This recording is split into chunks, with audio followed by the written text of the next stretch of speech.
ចស្ពីនៅរឿងអរិនក្តីអាណិតកុំបោះបោះចំគ្នាក្តីស្រឡាញ់មានក្តីស្រឡាញ់សូមកុំចាញ់ភាពលំបាកក្តីស្រឡាញ់មានក្តីស្រឡាញ់ចំពោះគ្នាជារៀងរហូតក្តីស្រឡាញ់ជាពីងសន្យានៃស្នេហាយើងទាំងពីរនាក់ហើយជឿជាស្មោះនឹងគ្នា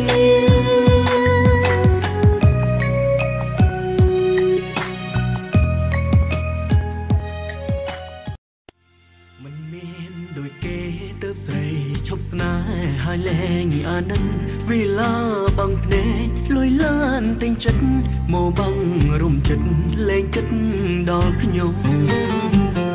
ទឹកភ្នែកស្រោបបាយនឹកពីឆោមឆាយថាបាយពីខ្ញុំមិនហ៊ានហាមាត់ទូអង្គុយយំក្រពេកទើបមុំរត់ចោលប្រពថាបាយស្រីពនបានល្អមិនអួរដើមកខ្ញុំវិញជើងឈរមិននឹកមនុស្សស្រីសុំភក្តីតែប្រសើរវ៉ាស្រលាញ់បងគឺបេះដូងអូនអ្នកត្រូវការឈឺចាប់អូនមិនចំជួមឯបងក៏មិនប្រាថ្នាអូនដឹងថាបងសាវ៉ាមិនដេចនៅតែស្នាស្រលាញ់បងមិនខ្វល់អ្វីឡើយទូបងឲ្យអូនត្រឹមឈឺចាប់មានថាបាច់មិនដាច់ចិនប្រំព្រមបេះដូងបងក៏នៅស្នេហ៍ស្រីស្រស់ស្រាយចម្លែកចែកចិនចែកក្តីស្រឡាញ់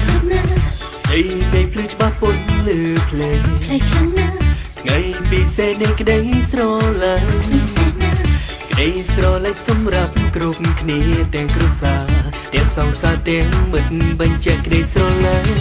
ពិភពលោកពណ៌ផ្កាឈូកពិភពលោកពណ៌ផ្កាឈូកពេញចិត្តគ្រប់ពណ៌ផ្កាឈូកផ្ដាំស្នេហានៅគ្រាដំបូងពិភពលោកពណ៌ផ្កាឈូកគ្រប់យ៉ាងសុទ្ធតែមានគូគាត់សំណប់ចិត្តផុសចេញពីបេះដូងអូ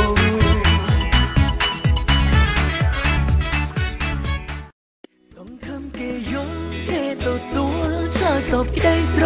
ឡាញ់សារភាពចោះចាញ់ស្នាមញញឹមឲ្យនឹកគ្រប់ពេលលាឲ្យចិត្តខ្វល់ខ្វាយអាយនឹកគេអូឃើញគេក្បែរនាងមិនខ្វល់ទេថាគេជានាងណា